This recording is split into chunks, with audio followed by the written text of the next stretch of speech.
এ কি? এই যে দেখছি সাপটি গাছের ডালে আটকা পড়ে খুব কষ্ট পাচ্ছে। কারা তোমরা? আমাকে বাঁচাও, আমাকে বাঁচাও, আমার যে খুব কষ্ট হচ্ছে।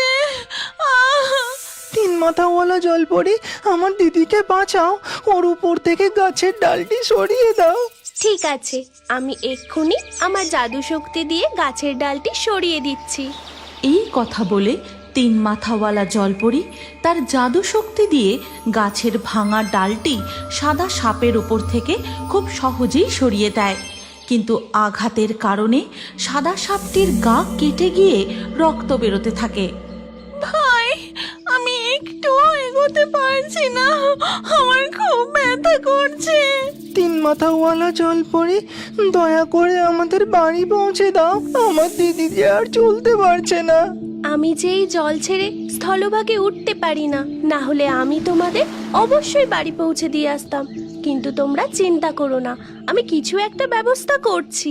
ঠিক তখনই তিন মাথাওয়ালা জলপরি ওই পথ ধরে একজনকে যেতে দেখে। ও ভাই, ভাই এইদিকে একবার আসবে? ওরে বাবা, এ কি দেখছি আমি! নদীর জলে যে এক তিন মাথাওয়ালা জলপরি, সে আবার আমায় ডাকছে। আমরা খুব বিপদে পড়েছি, আমাদের একটু সাহায্য করো। জলপরি বলছে সে নাকি বিপদে পড়েছে। যাই, তবে গিয়ে দেখি। কেষ্টসাপুরে তিন মাথাওয়ালা জলপরির কাছে যায় আর বলে, কি হয়েছে জলপরি? বলুন, আপনার কি সাহায্য চাই? ওদিকে দেখো, এই সাদা সাপটির ওপর ঝড়ে একটি গাছের ডাল ভেঙে পড়ে, তাতেও আহত হয়, এখন চলতে পারছে না।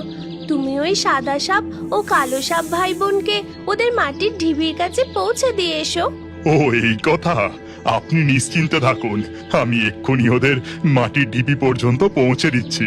এই কথা বলে কেষ্টসাপুরে দুটি সাপকে নিয়ে তাদের মাটির ঢিবের দিকে যায়।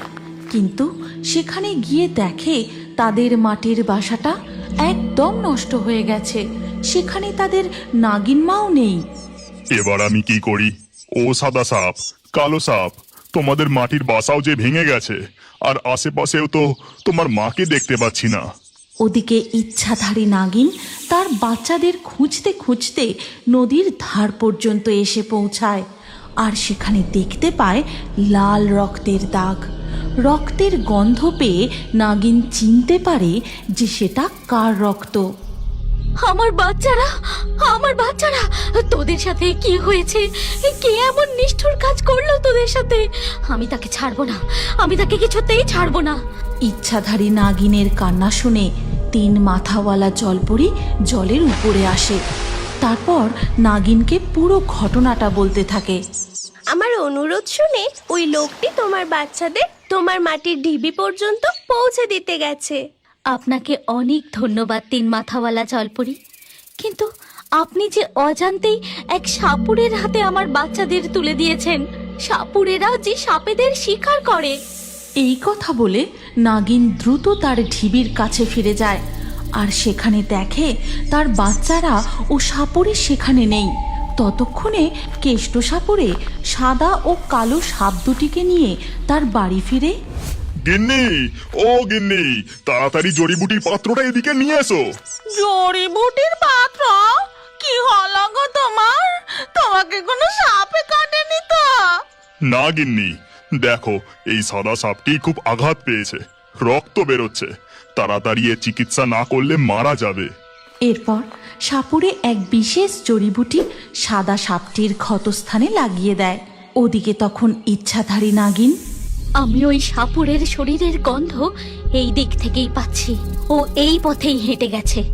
আজ আমি ওই দুষ্টু সাপুরেকে কিছুতেই ছাড়বো না। এই কথা বলে ইচ্ছাধারী নাগিন কেষ্টসাপুরের গন্ধ অনুসরণ করে তার বাড়ির দিকে রওনা দেয়। এই গল্পের পরবর্তী পর্ব যদি তুমি দেখতে চাও তাহলে কমেন্টে নেক্সট পার্ট অবশ্যই লিখো, আর আমাদের রিও বার্ডস ফেসবুক পেজটি এক্ষুনি ফলো করে নাও।